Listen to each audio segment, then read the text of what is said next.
Hey there. I thought it would be kind of fun to do an unboxing of the Lacis Cord Maker and Fringe Twister 2.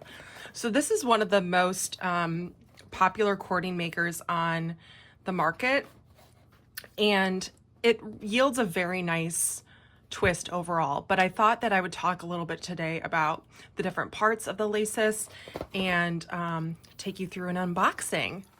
Before we get to that, a quick hello. I'm Amanda, the Needlepoint Finishing Fairy. I'm a needlepointer and a professional direct-to-consumer finisher.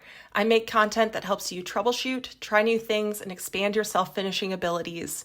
If you want more resources, check out the caption to this video and be sure to subscribe both here on YouTube but also on my Substack, where I share loads of resources, including a full free tutorial on how to use this Lacis.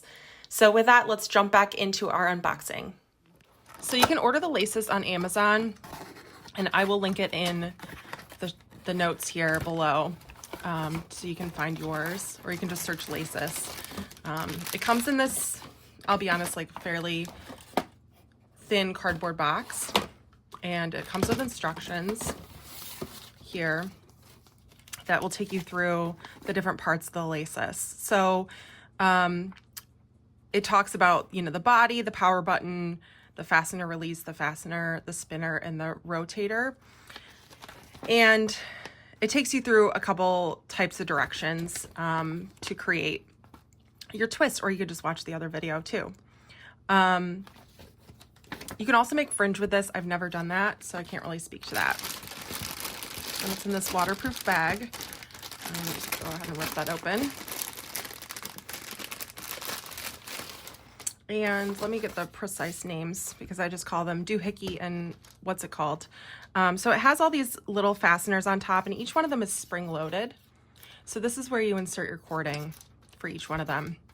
And what's neat about the Lacis is that each one of these individual sections twist. Each one of these, when it's on, twists individually, and then the whole thing twists together afterwards. So there's actually a lot of different mechanisms inside the head of this that work together to make your cording. It has two settings. The first setting twists, like I said, each individual section, and then the second setting twists all those bundles together.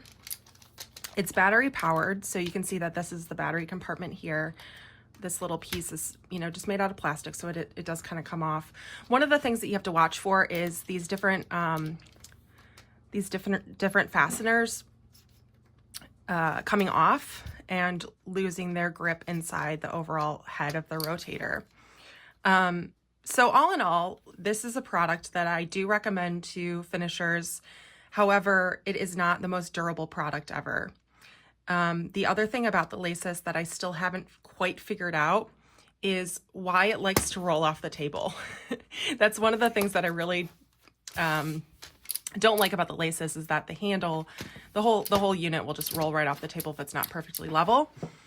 So I've thought about also creating some sort of like stopper or slowing it down a little bit with some sort of contraption on the back, like a pool noodle or something like that, because they will break. I'm on my 4th Lacis now. This is number 4.